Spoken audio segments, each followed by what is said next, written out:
পুজোর বাতি বেজে গেছে আর মাত্র হাতে গোনা কয়েকটা দিন। আর বাঙালি খাদ্যপ্রিয় বাঙালিদের জন্য সেরা ঠিকানা আরেকটি সোল দ্য কিচেন। তো সেখানেই আজকে আমরা এসে উপস্থিত হয়েছি পুজোর আগে তাদের পুজোর মেনু লঞ্চ অনুষ্ঠান নিয়ে। তো আসুন আমরা জেনে নিচ্ছি পুজোয় যে সোল দ্য কিচেন এখানে কি কি থাকছে পুজোতে এবং কি রকম ধরনের পরিষেবা তারা দিতে চলেছে। তো সোল দ্য কিচেনে আপনাকে প্রথমেই আমি জিজ্ঞেস করবো যে কত রকমের মেনু এখানে তো দেখতে পাচ্ছি, প্রচুর রকমের মেনু সাজানো।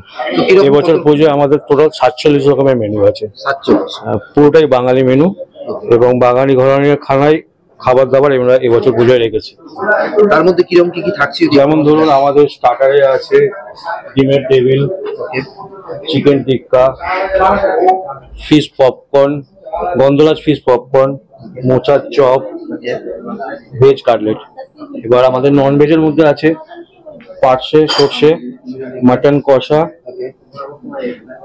চিকেন বিরিয়ানি এবং হচ্ছে মাছের ডিমের চপ, মাছের ডিমের টক, যেটা খুবই রেয়ার পাওয়া যায়। খুব রেয়ার পাওয়া যায়। মাছের ডিমের টক একটা আলাদাই ঐতিহ্য বাঙালির কাছে।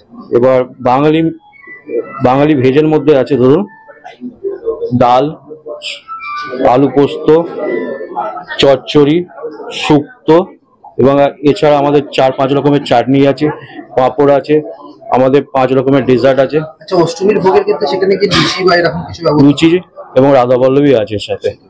ওকে, মানে পঞ্চমী থেকে দশমী, মানে পঞ্চমী না, আমাদের মেনু স্টার্ট হচ্ছে ষষ্ঠী সকাল থেকে এবং দশমী লাঞ্চ পর্যন্ত। সেটা কিরকম কি প্রাইস থাকছে? প্রাইস হচ্ছে 799 AI including taxes, মানে এটা পার ইচ পারসন। সোল দ্য কিচেনে পুজোর মেনু তো লঞ্চ হয়ে গেল, তো শুধু মানুষের আসার অপেক্ষায়। তো মানুষ কিভাবে আসবে এই জায়গাটা যদি একটু বলতেন। আমাদের যে হোটেল আছে ভিজিটেল, সেইটি একদম লোকেশন হচ্ছে অ্যাপোলো হসপিটালের একদম পাশে। মানে আমাদের সবচেয়ে বড় ল্যান্ডমার্ক হচ্ছে অ্যাপোলো হসপিটাল, ইয়ানি কি আমাদের বাইপাসে উল্টোডাঙ্গা থেকে যে কোনো একটি বাসে আপনি অ্যাপোলো বাস স্ট্যান্ডে নামবেন, তার অপোজিটেই আমাদের হোটেল এবং বড় বড় করে ভিজিটেল লেখা আছে, সেখানেই আমাদের সোল কিচেন রেস্টুরেন্টে আছে। আসার খুবই সহজ। মানুষ আসবে এই পুজো উপলক্ষে, যদি একটু দর্শক। দেখুন, আমাদের এই উৎসবের নাম হচ্ছে শক্তিরূপেণ উৎসব, ঠিক আছে, যেটা হচ্ছে যে মা দুর্গার তার শক্তি, তার অস্তিত্ব সারা ব্রহ্মাণ্ডে ছড়িয়ে আছে। আমরা সেইটাকে উপলক্ষ করে প্রত্যেকটা আমাদের যে মায়েরা আছে এখানে তাদেরকে এবং আশেপাশে যত মায়েরা আছে তাদেরকে স্বাগত করেই এই উৎসবটা করছি। মানে এটা কি নারী শক্তি কেন্দ্রিক সেই চিন্তা ভাবনা, এটা একটা উৎসবই পালন করছি, ঠিক আছে। মা দুর্গা বলে কথা, বাঙালি সবচেয়ে বড় উৎসব, মানে এটা ছোটবেলার থেকে জন্ম থেকেই আমরা জানি।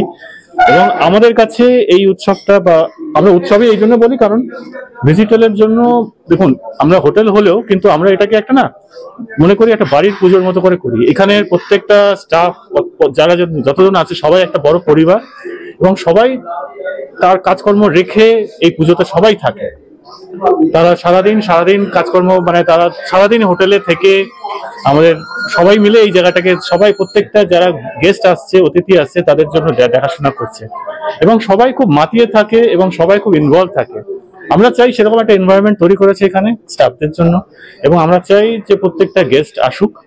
ক্যামেরা দেবু মন্ডলের সঙ্গে অরিজিৎ দে, নিউজ 10 বাংলা।